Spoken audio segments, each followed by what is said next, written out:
ครอบครัวที่บุญไหวายต่างหน้าต่างตาทำมาหากินทั้งพ่อทั้งแม่ทั้งลูกลูกกะจบมางานการก็บ่ทันได้เป็นที่เป็นทางไปทำงานอยู่ร้านหมูกระทะเข้างาน4 โมงแลงเลิกก็ดึกกลับมากว่าสิได้พักผ่อนก็โอ๊ยชีวิตได้พักผ่อนแต่ละมื้อแต่ละคืนบ่เกิน3 ถึง 4 ชั่วโมงเท่านั้นก็ต้องตื่นมาช่วยภาระช่วยเฮ็ดในบ้านในเรือนอีกส่วนพ่อกับแม่ก็จะเป็นแบบว่าเปิดร้านอาหารตามสั่ง บ้านอยู่ใกล้ชุมชนคนก็หลายแหน่เอ่อมีโรงงานมีหยังจั่งซี้เขาก็ออกมากินข้าวกินหยังจั่งซี้คือแบบว่าการค้าขายราบรื่นแล้วก็ลูกค้าหลายๆเพราะเพิ่นเป็นคนเฮ็ดกับข้าวแซ่บเออร้านใดก็สู้บ่ได้ลูกค้านี่เต็มโดยเฉพาะตอนเที่ยงลูกค้าบ่เคยขาดทยอยอยู่เบิดมื้อทุกอย่างราบรื่นทุกอย่างดูแบบแฮปปีทุกอย่างในการทำมาหากินงานการ แต่มีอย่างหนึ่งในครอบครัวในบ้านมันบ่ค่อยปกติคือจังกับครอบครัวอื่นเพิ่นลูกสาวเนาะจากความเหนื่อยเพลียไปทำงานกลับมาดึกๆแล้วก็ยามเช้าก็ลุกมาเตรียมของซอยพ่อซอยแม่อีกเพื่อจะเอาของเนี่ยไปขายไปเปิดร้านขายให้คนกินในแต่ละมื้อช่วยกันคนละไม้ละมือแล้วความเมื่อยความล้าเนี่ยก็คือแบบว่า เสร็จทุกอย่างจังซี้เนาะเสร็จทุกอย่างสิอาบน้ำลูกสาวก็สิพักผ่อนพอตื่นขึ้นมา4 โมงแลงก็ต้องไปทำงานในบ้านนี้ทำงานเจ้าของในบ้านก็คือว่าเออนอนเบิ่งไอ้รายการโปรดหน้าทีวีจักคราวก่อนเอนหลังแล้วก็สิเข้าไปนอนในห้องเจ้าของตามปกติชีวิตประจำวันบังเอิญหลับบังเอิญหลับแล้วทีนี้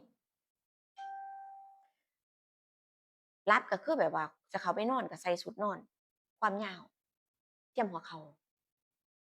พอนอนไปเนาะมันก็บ่ได้ระมัดระวังคนนอน บังเอิญพ่อน่ะเดินเข้ามาในบ้านมันก็เป็นห้องโถงกว้างๆมาเห็นสิ่งที่บ่คิดว่าจะเจอจะเห็นเต็มๆตาโอ๊ย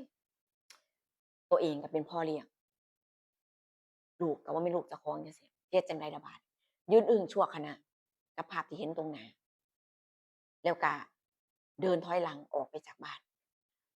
ทำตัวปกติคือจั่งบ่มีอิหยังคือจั่งบ่เห็นหยังนี่ในเหตุการณ์นั้นอาแม่ก็ลืมกระเป๋าตังค์แม่ก็ลืมกระเป๋าตังค์สิออกไปซื้อของในวันนั้น บ่ได้ออกไปขายของสิแบบว่าของ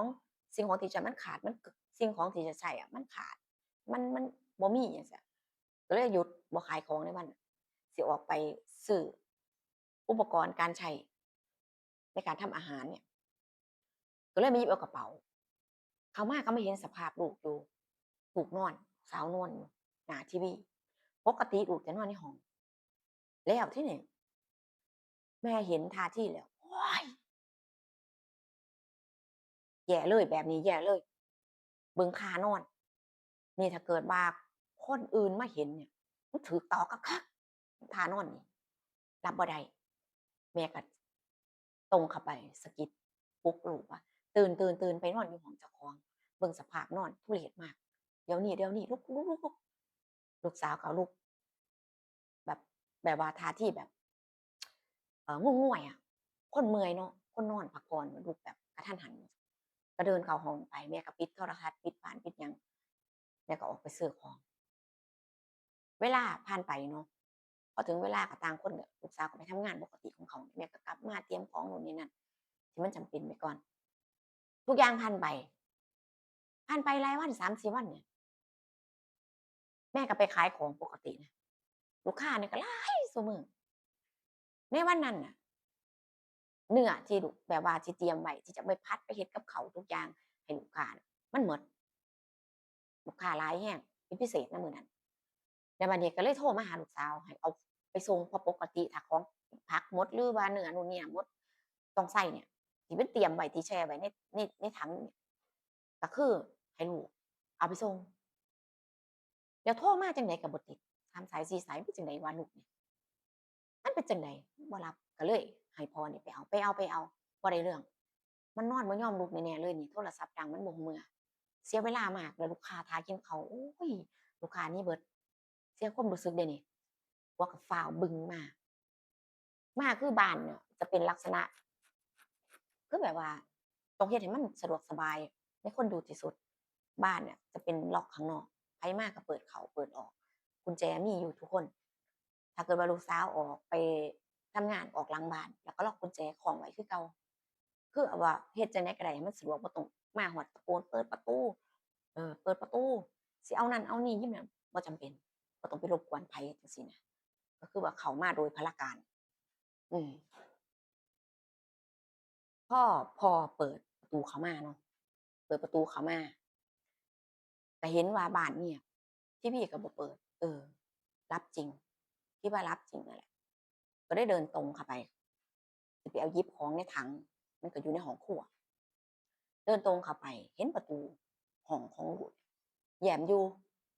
เปิดอยู่ก็บ่ถึงว่าเปิดกว้างเสียเลยเปิดมองเข้าไปเห็นเอ่อเห็นเหตุการณ์ข้างในทุกอย่างจังซี้พ่อก็มองเข้าไปก็เห็นอีกครั้ง เห็นเหตุการณ์คือวันนั้นอีกครั้งหนึ่งแต่ครั้งนี้ชัดเจนกว่าอีกอย่างว่าแหละคือแบบว่าในห้องนอนมันเป็นที่ห้องส่วนตัวแม่นบ่ท่านอนสินอนจั่งใดมันก็จำแต่ฉันแล้วฉันสินอนมันเรื่องของฉันแหมจักแม่นท่าใดเป็นท่าใดเนี่ยแล้วทีนี้เห็นแล้วก็ยืนแบบว่าโตแข็งอึ้งไปชั่วขณะผู้เป็นพ่อเลี้ยงโอ๊ยเต็มสองตาสิไปต่อสิไปเอาของในถังน้ำแข็งหรือสิไปทางไหนดีขาเริ่มขยับบ่ไป ใจ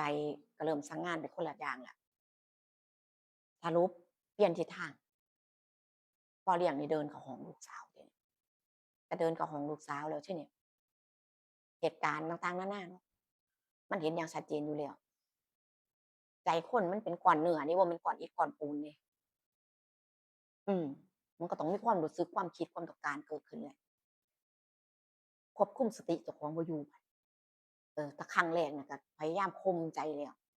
มาครั้งสองคักกว่าเก่าอีกคุมสติบ่อยู่ก็ได้เดินเข้าห้องลูกสาวไปเหตุการณ์ต่างๆนานาเกิดขึ้น ลูกสาวก็จะหลับสนิทแรงเพราะหยังเพราะว่าเพิ่นพักผ่อนบ่เต็มที่นอนน้อยแล้วเวลาถ้านอนนี่ก็คือแบบหลับเอาเป็นเอาตายคนเมื่อยเนาะแล้วกว่าสิตื่นรู้สึกตัวก็ทุกอย่างผ่านไปกว่าครึ่งดำเนินทางฝ่ายพ่อดำเนินการผ่านไปกว่าครึ่งแล้วอ้าวจักหยังเป็นหยังล่ะบาดนี้จังหวะอารมณ์มันได้ทุกอย่างผ่านไปความสัมพันธ์2คนทุกอย่างผ่านไปแล้วทีนี้ได้ยินเสียงโทรศัพท์ดัง ฝ่าวคว้าโทรศัพท์รับสายเมียโทรศัพท์เจ้าของเมียหายบาดภารกิจเสร็จเรียบร้อยพอดี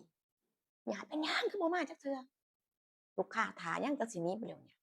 ไปเป็นชั่วโมงแล้วคันว่าเพื่อนอยู่ไกลก็บ่ว่าหรอกมันเป็นจั่งใดเดี๋ยวนี้ผัวก็ฟ้าวเอาของที่เตรียมไว้เนี่ยไปให้เมียเทิงสั่นเทิงเซ้นตกใจจักสิเอาจั่งใดดีกับเหตุการณ์ที่มันเกิดขึ้นตื่นเต้นมันเป็นครั้งแรกมันเป็นครั้งแรกแล้วเป็นความผิดก็อย่างหนักหน่วงเนาะ ไปถึงร้านเมียก็ด่าซ้ำอีกให้ไปเอาของแค่นี้ไปเป็นชั่วโมงไปเฮ็ดหยังอยู่ผัวก็บอกว่าอุ๊ยน้ำมันเบิดกว่าข้อยสิได้นั่นเหตุผลรอดตัวไปบานลูกค้าก็ท่านั่งตาเป็นส่องๆอยู่ท่ากินข้าวบางคนก็สิเข้าทำงานบางคนก็ออกมากินข้าวก็ต้องไปทำงานต่อจังซี้เวลามันเร่งรีบเนาะเจ้าก็ต้องทำเวลาให้มันถูกใจลูกค้าเดะบัดสิเว้ามัวแต่หายกันหลายก็บ่ได้ ฟ้าวผัวเนี่ยก็เฮ็ดหยังบ่ถูกผิดๆถูกๆเมียให้เอาข้าวไปจานไปส่งให้ร้านให้โต๊ะหนึ่งเสือกไปให้โต๊ะหนึ่งถูกให้อยู่ทั้งวันเป็นบ้าอีหยังคือจังสติสตังค์บ่อยู่กับเนื้อกับตัวแท้ให้เอาข้าวเขาสั่งแบบหนึ่งเอาไปให้ผู้หนึ่งเป็นบ้าซั้นบ่เมียก็ให้อยู่บ่เซาเวลากว่าสิผ่านไปได้ด้วยความตื่นเต้นคิดกังวลใจเอาเลยเดะบาดนี้ กลับไปบ้านนี่ถ้าเกิดว่าลูกบ่ยอมลูกโวยวายลูกฟ้องแม่ลูกเว้าเหตุการณ์ที่มันเกิดขึ้นให้เมียฟังนี่ตายแย่เลยจักสิเฮ็ดจั่งใดพอมาฮอดบ้านเห็นบ้านเงียบกลับมาปิดร้านเนาะมันค่ำแล้วจังซี้เก็บของกลับมาเห็นว่าบ้านเงียบแสดงว่าลูกไปทำงานพอลูกไปทำงานตอน4โมงแลงเดะบ่เห็นไผโล่งใจผ่อนคลายลงแหน่หน่อยหนึ่งผู้เป็นพ่อเวลาก็คือแบบว่า มันมันเป็นช่วงเวลาตื่นเต้นร้าวหนาวหอนหวนอยู่ตลอดเนาะสำหรับคนมีความคิดอยากก็เห็นว่าเป็นอิหยังวะสงสัยกูหายมันหลายมื้อกลางคืนสติสตังค์บ่อยู่กับเนื้อกับตัวแล้วเนี่ยแม่ก็เลยเงียบต่างคนต่างเมื่อยเนาะพักผ่อนก็ต้องไปเอาของยามมื้อเช้ามาเตรียมอีกจังซี้นะเวลาผ่านไปช่วงตี4ตี5ลูกเคยลุกขึ้นมาช่วยจัดของจั่งซี้หั่นเนื้อหั่นหยังเตรียมมีหยังเตรียมก็ช่วยกันพักล้างอิหยังทำความสะอาดไว้ ลูกก็ลุกมาช่วยปกติแต่ว่าก็บ่เว้าบ่เว้าหยังก็มาช่วยก้มหน้าก้มตาทำเฮ็ดปกติเงียบทุกอย่างเงียบส่วนตัวพ่อนี่ก็เบาใจเออสงสัยสิรอดบ่มีหยังเกิดขึ้นด้วยความที่แบบว่ากังวลใจเนาะเงียบทุกอย่างดำเนินไปปกติในครอบครัวบ่มีเรื่องราวหยังที่ต้องทะเลาะหรือว่าปัญหาหยังที่ว่าที่กังวลใจอยู่อะเงียบเวลาผ่านไป3-4มื้อ เวลาของหมดอิหยังจั่งซี้ผัวก็บอกว่าบ่ต้องโทรเด้อข้อยสิไปเอาให้เองรับรองสิฟ้าวไปฟ้าวมาบึ้งไปแป๊บเดียวบ่ต้องไปรบกวนให้เขาพักผ่อนบอกเมียว่าบ่ต้องโทรดอกของหมดตัวเองสิรับอาสามาเอาก็มาทุกอย่างก็ปกติแต่มีสิ่งหนึ่งที่ผิดสังเกตที่เห็นน่ะเหมือนกับการจงใจให้มันเกิดขึ้นที่พ่อสังเกตเดะมาเนี่ยประตูก็เดินเข้ามาบ้านปกติแล้วก็เข้าไปเอาของประตูห้องบ่ปิด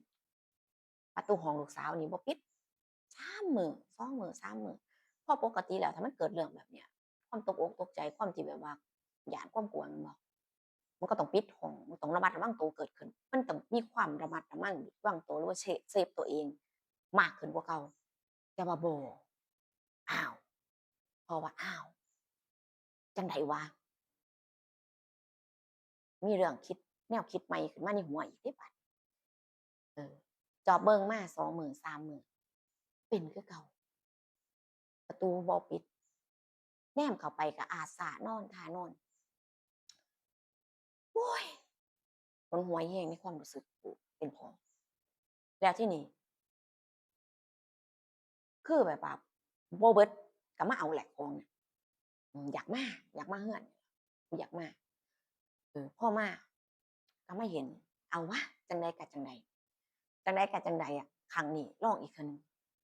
ประตูบ้านบ่ปิดท่านอนก็บ่ต่างเขาลูกสาวก็นอนในห้อง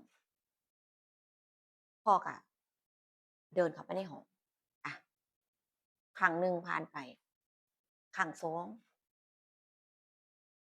เรื่องราวเกิดขึ้นอีกครั้งสองความสัมพันธ์ระหว่างพ่อเลี้ยงกับลูกเลี้ยงผ่านไปเงียบมิดจีดีอีกอ้าวแสดงว่าเงียบก็แสดงว่าอีกฝ่ายหนึ่งก็เป็นใจความต้องการความติดอกติดใจเนาะคนเฮาแม่นบ่อ้าวเพิ่นว่าข้าวแตงปลาข้าวให้กินบ่กินก็บ้าแล้วมีแต่คนบ้าเท่านั้นแหละบ่กินแนวกินแซ่บๆมีครั้งหนึ่งครั้งสองแล้วก็เกิดเหตุการณ์แบบนี้ขึ้นจนหลงลืมไปว่ามันเป็นเรื่องที่บ่ถูกต้องมันเป็นเรื่องที่น่ากลัวเป็นเรื่องที่น่ากังวลต่างฝ่ายก็ต่างบ่ได้ย้านบ่ได้กลัวหยังแล้วด้วยความที่ว่าความเคยชินความอยู่แบบนี้แล้วเดะความเป็นอยู่ของครอบครัวแบบเนี้ยเออเวลาผ่านไปหลายปีลูกสาวเนี่ยก็จนไปหลงไปชอบไปรักกับผู้ชายคนใหม่กับหนุ่มรุ่นราวคราวเดียวกันเขาก็มาขอมาเขาชอบเขาหักเขาก็มาสู่ขอแต่งกันอย่างถูกต้อง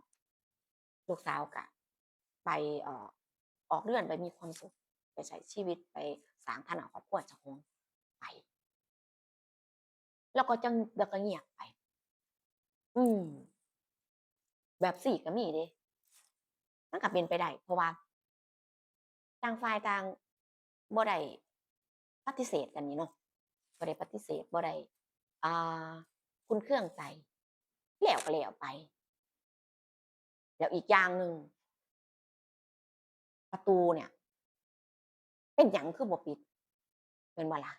ถ้าบ่ปิดก็แสดงว่ามันแม่นอ้าวถ้าหมู่เจ้าเจอแบบนี้หมู่เจ้าสิ